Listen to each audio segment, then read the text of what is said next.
What's going on, boys and girls at WC Replays? Hey, this is Speierg with another audio commentary for you. And of course, this is copyrighted 2006. So don't be doing anything that you shouldn't be doing, because you'll get yourself in a whole lot of trouble and Shadow might have to ban you or something like that. So anyhow, we're going to get this replay paused at the 15-second mark. So go ahead and get yourself situated at that point. And I will be doing likewise. There we go. I'm getting myself all set up, guys. We got a good game here for you today. I don't know if you guys watched this. This was, I guess it was like a best-of-5 match between Insomnia and MTW Taker. And they had just a series of great games. So some of you guys have probably already seen this replay, but I'm going to try and take an in-depth look at it for you, try and break some things down a little bit, see if there might be a few things we can learn. As you probably know, Insomnia, he kind of plays with a little bit of a different style than a lot of your other human Gosu players. He does things a little differently. He really, in many matchups, he will really push hard to get to Tier 3.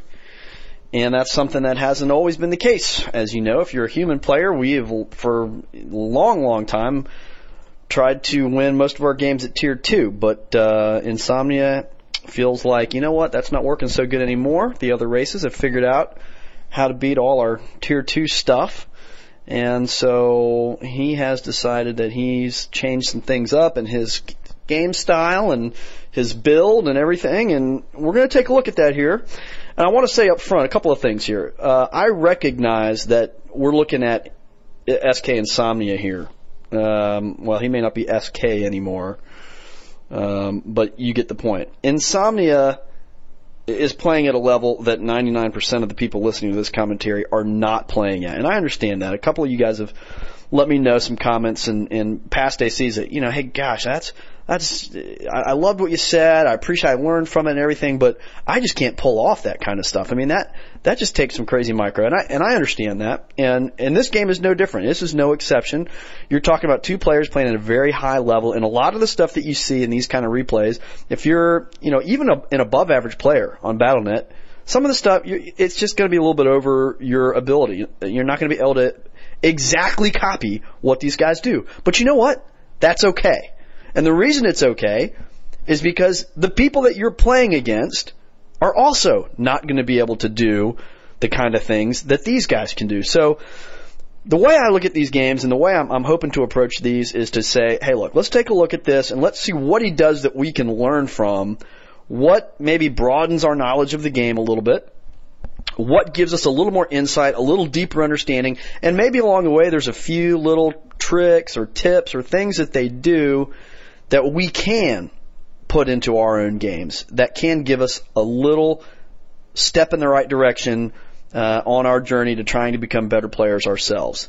I don't remotely pretend to be able to do half the crap these guys pull off. I am a lousy player compared to all these guys. In fact, compared probably even to many of you listening to my audio commentaries. Hey, call me old and decrepit if you want to. Maybe my reflexes aren't what they used to be. But I still love this game. I still do my best to play it to the best of my ability. And you know what? Why not try and learn as much as you can? Be the best player that you can be. And I think we can learn from these guys who are really amazing. So anyway, look, I'm going to get off my soapbox now. I've spent enough time talking about that. Let's get this puppy going here. I'm paused at the 15-second mark. You should be as well by now. And we will unpause in 3, 2, 1, unpause. All right, first thing you're going to see that's out of the ordinary is this build order. Puts 4 on gold, takes 1 to build his altar. The first guy that pops out of the town hall immediately builds a lumber mill. And no, this is not some kind of cheesy towering strat.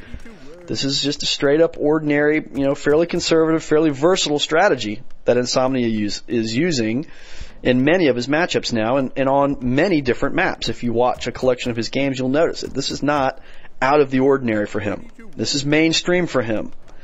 And I think there's some things we can learn from it. So this lumber mill, you're going to notice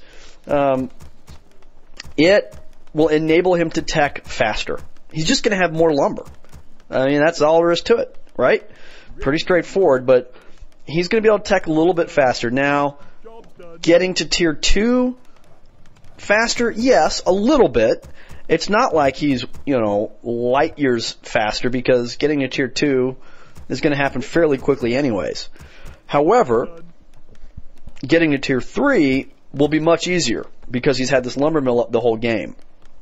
So lumber basically will not be a limiting resource for him. Gold will be really the limiting resource. And in this game, you're going to see that there's some things that cost him to have to spend gold in other areas, but he is still able to get to tier 3 pretty quickly and put together an army that counters what Taker puts together pretty nicely. So there's going to be a couple of points in this game where you're going to feel like, gosh, how does Insomnia pull this one out? When I first watched it, I was like, you got to be kidding me. There's no way he's going to win this game. But I learned some stuff as I watched this, and I went and did my homework a little bit on a couple of different things to figure out, gosh, how in the world did that strategy work? And it makes a lot more sense to me now. So I thought this would be a good game to do a commentary on. So this build will work particularly well when there's a map where you've got a couple of greens, like on this one here on Twisted Meadows. You got these greens that you can get to. You can pretty much creep them with just your Archmage and his water elementals, because you're going to get your footies a little bit later. That lumber mill popping out when you would normally be building your barracks means that your barracks finishes later, which means you get your footmen later. But you can see he's already begun teching a tier 2. So he's only built 2 farms. He has not built a tower of any kind, and he's got 2 footmen, one of which is going to chase down that peasant. He feels like, well, I don't need that second footman to creep this other green, which is where I'm headed to creep, so I might as well put that second footman to good use doing something else. Maybe I can kill that little peon that's running across the map. And now you're going to see back in his base, he's putting up his tower, which will be an arcane tower. And he is putting up his 3rd farm so that he can continue to produce footmen while he techs up to tier 2. In the meantime, he's creeping, and you're going to see he's going to get creep jacked here. Taker comes in with his couple of grunts, his wolves, and his farseer. Interesting that it's a farseer matchup here. I don't know. I mean, hindsight's always 20/20, but looking back on this, I wonder if maybe Blade Master would have worked a little different, but then again, had he chosen the Blade Master, Insomnia may have done some things differently as well, so that's probably not really all that accurate of a statement, but it is what it is. You've got the Farseer, you've got Grunts, and you have Taker on his way to tier 2. Obviously, normally the Orc would be teching quicker than the human, but in this case, Insomnia is really step for step with him tech-wise. As a result, he can't really take him on, but he goes here to try and get something from the merchant shop, the Goblin Merchant, and notices that, lo and behold, it's being crept. Why not try and do a little harassment here? He's got his footman up on the western side of the map, creeping with one of his water elementals, and so he's going to use his Archmage here to try and harass a little bit.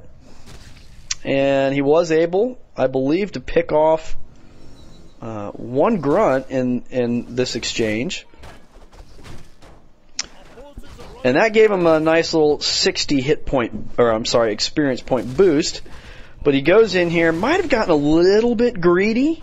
He went in there to get those boots, which I think is why he headed to the merchant in the first place. But got a little bit greedy there. It ends up costing him a TP. And that will put him at risk a little bit. But he's got all those footies in the center. Notice he takes that 1 injured footman and puts him back at the tavern. He knows he's going to be picking up a tavern hero in a second. But he knows, hey, I got all those banged up grunts that I was just picking on a second ago. Let's go send 4 footmen after them, see if maybe I can get lucky and put a little pressure on them. And out pops the Fire Lord from the tavern. And so here he comes, leaving the 1 injured footman behind at the tavern for now. The Archmage, in the meantime, popped a regen scroll and is now heading to the Orc base. Now, the timing here is nice because he's going to be able to delay the bestiaries from going up. You see this double bestiary approach here from Taker. And, obviously that can go in a number of different directions. I find that typically when an Orc player throws up 2 bestiaries at the same time, I usually suspect Wind Riders. I don't know why that is, because I know they can build Raiders, and particularly against human, really almost against anything, Raiders are a pretty popular choice these days. So I'm not sure why, but it seems like when you see two bestiaries going up, a lot of times that means Wind Riders, and that is the case here. Now, he was able to force one of those buildings to be canceled, and so that helps because he's just now at the same time trying to throw up a Sanctum, and you're going to notice in just a few seconds here, in about 10 seconds, he is going to go for tier 3 with one Sanctum. And right about now, when I was watching this replay, I noticed in Taker's base, okay, he's getting Wind Riders. And he's a little bit ahead because after that battle, I mean, basically you look at Insomnia's army right now, and he's got nothing but footies.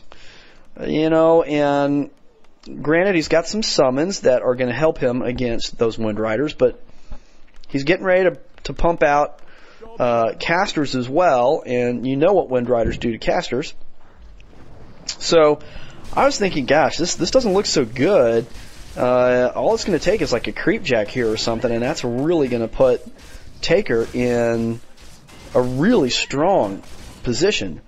But Taker decides to use his advantage to creep out this spot over here, and he is going to try and expand as well, while he senses that he has the upper hand. Who knows how things might have turned out had he gone straight after Insomnia right here and really tried to pressure him. But even Inso is suspecting his opponent is probably going to be trying to expand right now, and the reason I know that is he's sending that footman to check the usual expansion locations. So he takes a look, he says, he hasn't really creeped that spot yet, and then he's going to go check the north spot, which would be the two kind of natural places. And he will discover that he hasn't attempted to expand in either of those locations. So he's probably starting to wonder, what in the world's going on here? Insomnia did lose a footman to the creeps here at the Goblin Merchant. But other than that, he does a pretty good job. And he's able to get level 2 on his Fire Lord. And he hits level 3 on his Archmage at the same time. And that's going to help him a lot, because really, had he not been able to pull that off, he'd have been in even worse shape right now. But here you're going to see, in spite of having just hit those 2 levels on his heroes, the Farseer is level 4, and the Torn Chieftain is level 2 for Taker. And, you know, his whole army, Insomnia's whole army is kind of banged up right now. So, again, when I was watching this replay, I was like, man, he's screwed. He is really hurting right now. But somehow he manages to hold off Taker on this point of attack, and he's able to get things turned around. He gets some sorceresses to pop out. Is it sorceresses? Sorcerai? Sorceresses? I'm not sure how you say that. We'll just say sorks. How about that? And you're going to notice here that while the orc is running away, he's going to focus down, first of all, that grunt. Then he will finish that grunt off. He gets the wolf at the same time, because he was kind of focusing, actually, he was really focusing a couple of guys on the wolf and a couple of guys on the grunt, making sure he got both kills. And now, notice what he does here. He's going to run his Archmage up level with those Wind Riders, and that's going to enable him to get off a couple of more shots, and he takes him down. So that